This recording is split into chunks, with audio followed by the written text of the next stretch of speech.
Muito boa noite, antagonistas. Olha quem está aqui comigo, doutora Janaína Pascoal. Muito obrigado aí pela presença. Eu que agradeço. A gente aqui está começando o primeiro dia, né? Então aqui a maratona vai ser longa. Não almoçou, né?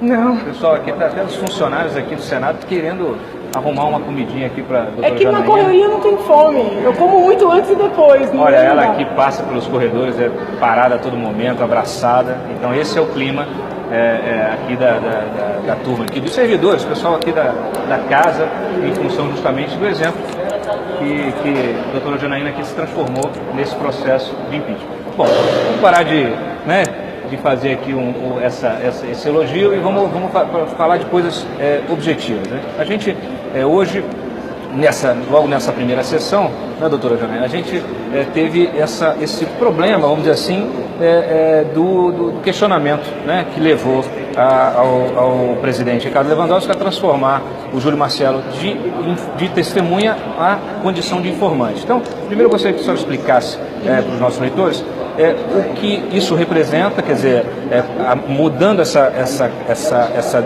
designação, como fica o testemunho dele, quer dizer, tudo que ele falar, qual é o peso que isso tem, se muda, e aí na sequência a gente também vai abordar outros temas relacionados a isso. Mas você, nesse momento, só explicasse essa mudança, essa decisão, e a gente estava conversando aqui, a sua avaliação sobre isso. Havia necessidade dele ser transformado em informante? Então, primeiro, eu acho que é muito importante que fique claro que o ministro não transformou o Dr. Júlio de testemunha para informante em virtude de qualquer problema no trabalho dele junto ao TCU. Isso ficou muito claro, eu chamei a atenção várias vezes, o ministro deixou muito claro que não foi nenhum problema envolvendo os pareceres do procurador, as manifestações do procurador sobre as contas, então isso não foi questionado.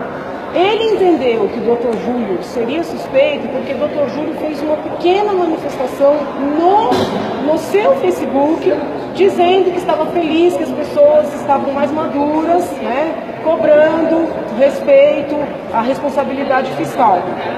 O ministro Lewandowski adotou uma posição bastante conservadora, no sentido de que Dr. Júlio, por ser membro do Ministério Público, tal qual um magistrado, não poderia emitir opiniões políticas. Então, só que o ministro Lewandowski deu à palavra política uma amplitude bastante grande. Tá? Veja, eu não estou dizendo que a decisão do ministro esteja errada. Se pegarmos assim os juristas mais antigos, né, aquela posição mais conservadora mesmo, tem respaldo, não é que está errado. Mas nos dias de hoje, né, com tanta mídia, com Face, com Twitter, com outras coisas que eu nem sei que existem, é muito comum que as pessoas opinem. Mesmo os ministros do Supremo, né, vão, por exemplo, aos programas de TV, opinam eventualmente sobre um fato político, sobre um projeto de lei, sobre uma decisão que um outro magistrado deu. Se for no site do antagonista, por exemplo, nos comentários lá, o que mais tem é opinião. Então, assim, é uma decisão bastante conservadora que inaugura uma outra maneira, né, de agir diante das testemunhas neste processo. Por que eu digo isso? Porque na fase da comissão, nós adotamos um procedimento de conferir uma grande liberdade às pessoas arroladas pelas partes, né? Então nós, por exemplo, sabíamos que muitas testemunhas trazidas pela defesa tinham uma ligação muito forte com o PT, uma ligação muito forte com a presidente, assinaram, por exemplo, manifestos apoiando a presidente, escreveram textos dizendo que o impeachment era golpe.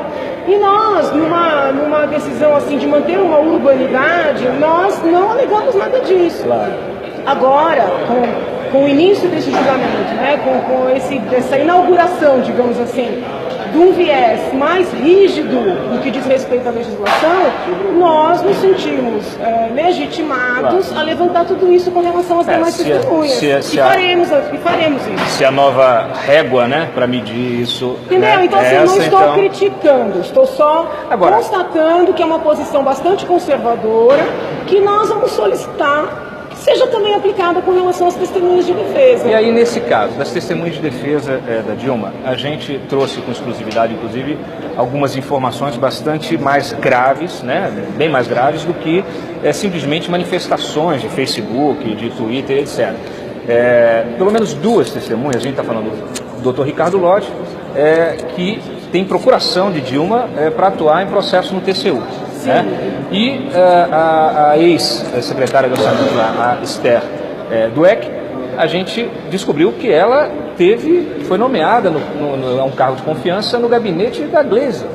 Né? Então, quer dizer, será que ela ganhou esse cargo para poder testemunhar a favor de Dilma Rousseff? Que tipo de independência ela tem?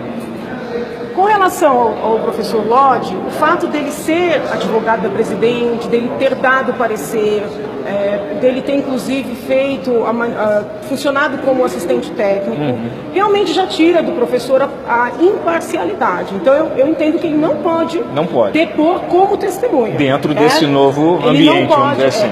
Com relação à professora Esther Dweck, a situação me parece um pouco mais grave. Pelo seguinte, quando nós soubemos disso, né, nós tentamos levantar as datas. Sim.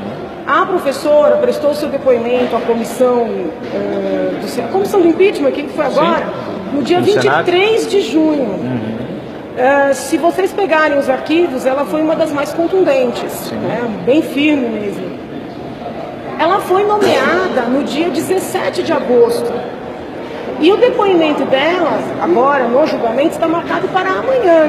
Então, assim, me parece muito sério que alguém que tenha prestado um depoimento forte, firme, né, vamos dizer assim, contundente, ela era a pessoa mais firme de todas as ouvidas, receba uma nomeação, um cargo, alguns dias depois e poucos dias antes de prestar um novo depoimento. Claro. Então é uma situação... Além dessa... E assim, não sei se isso confere, mas os documentos que foram trazidos mostram que, inclusive, a doutora teria sido dispensada de assinar o ponto. Eu também não sei como é que as coisas funcionam no Senado, entendeu? Bom, ganhou um cargo, não precisa comparecer ao cargo e vai depor a favor da Dilma Rousseff. Agora, além da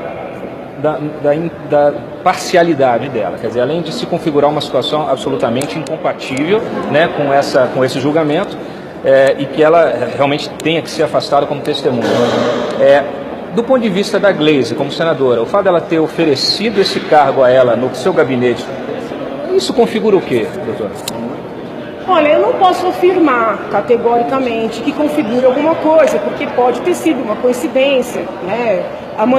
Hoje a senadora tentou fazer uso da palavra para esclarecer, então eu quero crer que amanhã a senadora venha e esclareça esse fato, até porque eu acho que toda a população tem interesse nesse esclarecimento. Claro. Se eventualmente for instaurada uma apuração, uma investigação, e se ficar caracterizado que teria havido algum tipo de favorecimento, né, todos esses cis, poderia, em tese, se falar na prática de um crime que está previsto no artigo 343, agora me deu mas é um artigo do Código Penal, é 343, porque 342 trata da falso testemunho, 343 trata de oferecer algum tipo de vantagem para que a testemunha falte com a verdade, ou omita alguma coisa, ou acrescente alguma coisa. Não sei, né, não sabemos se eventualmente houve algum acordo dessa natureza. Claro. Mas vamos imaginar que uma investigação mostre que sim. Ela poderia ser enquadrada nesse artigo do Código Penal. Sim. Bom, cada vez os petistas eles só se colocam em situações desse tipo, né? Então, num julgamento dessa importância, a escolha de uma testemunha e a oferta de um cargo no gabinete da senadora, que é uma das principais vozes a favor da Dilma, né, contra o impeachment, não é grave, não é gravíssimo. O presidente Ricardo Lewandowski, que preside, né, a sessão que preside o julgamento do impeachment, ele vai precisar se manifestar em relação a isso, porque do jeito que está, não pode ficar. Vamos aguardar que a senadora esclareça, né? Que ela não teve oportunidade ainda, então vamos aguardar. Se for possível esclarecer, vamos aguardar então. Olha, doutora Janaína, muito obrigado pela participação. Voltaremos aqui em novos momentos antagonistas ao longo dessa cobertura especial do impeachment de Dilma Rousseff, nesse julgamento final. Muito obrigado, boa noite.